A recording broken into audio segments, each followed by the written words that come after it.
So you guys want to introduce yourselves? Hey, I'm John Dobie. I am one of the members of the Rave crew. Nice. I'm Aiden Fernando, and I try and help as much organise things. Alright, you guys, so what's the name of your record label, your crew? It's called Big Ting Recordings. You guys are Big Ting Recordings. Alright. Alright, so what do you guys feel has happened to Sydney's nightlife? It's definitely become more shut down in a way because of the lockouts. Yeah, so elaborate on that. What about the lockout laws? What do you guys think? Well, it's pretty suppressive, especially something that is suppressing a nightlife, which is something cultural important to Sydney, and also the people who participated in it. And it's pretty sad because a lot of people growing up in the scene have sort of produced skills and improved talents based on it, and now that it's been suppressed, those talents and skills are sort of being squandered.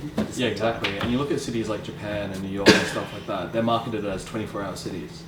I feel like the lockout laws have made like Sydney go backwards in a way. Well, alright, so coming off that, so where do you guys see yourselves as fitting in with this whole new adapted scene? I mean, you guys are Sydney's youth, you're the ones responding to the problems you've been presented with, so what are your roles in all this? How do you see yourselves?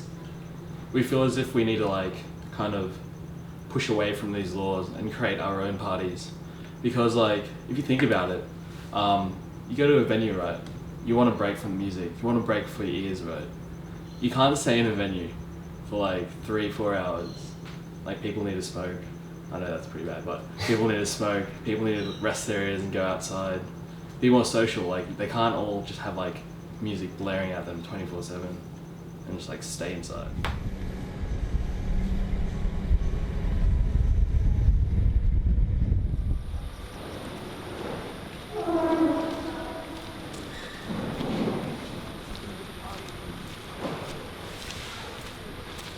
We're here with the man who would like to keep his identity anonymous, one of the head organisers of the event here tonight. Probably and not. tell us, how long have you been doing this sort of thing? Since 1993. And we hear the last party you threw in Sydney on Parramatta Road resulted in about 2,500 people flooded out on Parramatta Road. That wasn't the last one, but that was one of them. It was one of them, yeah. Cops didn't seem to like it. We had about 7 stages over 3 levels of a warehouse. No idea why they weren't into it, to be honest with you. Right. And do you have any comments on the lockout laws, the situation at the moment in the Lockout city? laws are a bunch of shit. What's the fucking point, you know? Like, I mean, it's not doing anything for anybody but shutting us down. It's a way of the dickheads with the money in Sydney of changing the culture that they don't like into a culture they think they do like, and that's the end of it. Do you feel that it's like a bit of like a moral outcry? Oh, it's total bullshit. There's nothing more I can say. It's just ridiculous. Yeah, Like, fair what? enough. Like, I don't even have the words to express like what I think about it. You know, it's just a joke. What about safety concerns here, man? There's a lot of twisted metal around, lots of glass. and We've broken actually stuff. got quite a lot of people running around, putting tarps over things, blocking things off, screwing boards over shit. Like, we've gone to quite some effort to safe it up. It's not too bad. There's nothing like loose going to fall down. Like, Okay. I think it's pretty all right. You know, this space in particular. All the local crews are looking after the little area. They know all the hazards. You know, we've had a meeting about it. We've been through it. Like, everyone knows what's going on. So hopefully we'll be okay. And everyone looks out for their mates and this kind of thing. So Have there ever been any incidents in the past of people getting hurt in any of these? no, sorts of never, events? Never? never. Alright, so you often find trouble with the police during these sorts of events? It's 50-50. You know, some go on, some don't go on. It's a bit of this, bit of that. And how are you feeling about tonight? Pretty good. Yeah? It's a pretty good space. Like, lots of good systems. Got I don't know, lots of industrial noise around us, so we should be pretty masked by then. Definitely. Block out all the bass. Good the police time. And the neighbours. Yeah. Well, the police will show up, no doubt. But whether or not they want to do anything about it is another matter.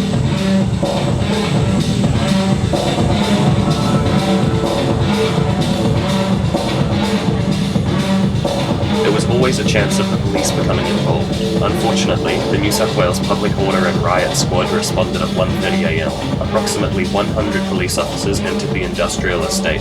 We were most unfortunate as one officer grabbed our camera after seeing us filming, citing our actions as being an obstruction to his ongoing active investigation. This meant that our SD card, along with the footage of the police shutdown, was seized.